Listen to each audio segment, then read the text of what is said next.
Доброго здоров'я, друзі! Прийшла весна, потеплішало і вже потрібно підживлювати агрос. Тому що агрос – рослина, яка одна із перших в саду починає нарощувати зелену масу, утворювати квітки і закладати врожай. А тому агросу раніше за все і потрібно допомогти. Завдяки цьому підживленню, по-перше, агрос швидко виросте велике листя, велику зелену масу. Завдяки зеленій масі він швидше буде поглинати поживні речовини з ґрунту, перероблювати їх у доступне добриво для рослини, а саме завдяки цьому добриву всі квіточки, які закладе агрос, утворяться у плоди. А живлення це буде органічне і в достатньої кількості, тому ягоди будуть великі та смачні. А також цей кущ я в цьому році обрізав, це обов'язково потрібно для агроса. Бачите, нічого не стелиться по землі, немає зайвих гілок, все добре провітрюється. Я зрізав десь 30% гілок. А це означає, що то живлення, яке коренева система витрачала б на зрізані гілки, піде до ось цих гілок, до ось цих ягід. Тому навіть без цього підживлення при правильній обрізці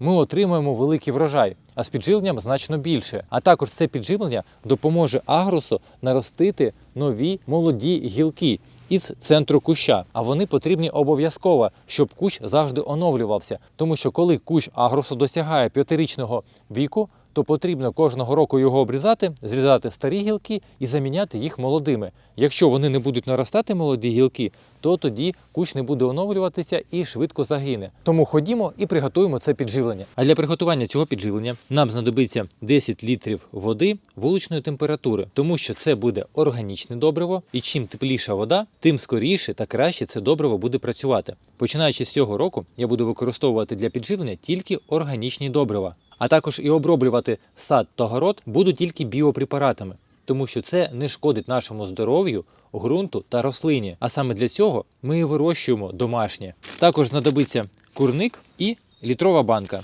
Заповнюю повністю літрову банку. Курник – це гранульований курячий послід. Він сухий, в ньому немає патогенів, в ньому немає лічинок та самих комах, шкідників. Тому додаємо 1 літр у 10 літрів води і настоюємо так до повного розчинення. А це станеться приблизно через 2 години. Чим тепліша вода і чим частіше ви будете перемішувати, тим швидше курячий послід розчиниться. Якщо у вас немає гранульованого курячого посліду, немає можливості його придбати, то можна використовувати свіжий курячий послід або коров'ячий. Але готується це добриво набагато довше, 1 тиждень, тому що у свіжому посліді є і патогенні бактерії, і грибки, шкідники, а також їх личинки. А як правильно готувати таке підживлення, я вже розказував та показував у минулому році.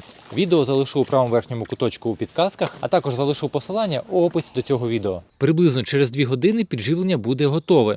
Це ми отримали концентрат. А перевіряється готовність наступним чином. Коли ми перемішуємо і не відчуваємо вже гранул, то все добре розчинилося. На дні обов'язково буде густий залишок. Його потрібно перемішати. І для підживлення нам потрібно буде 1 літрова банка.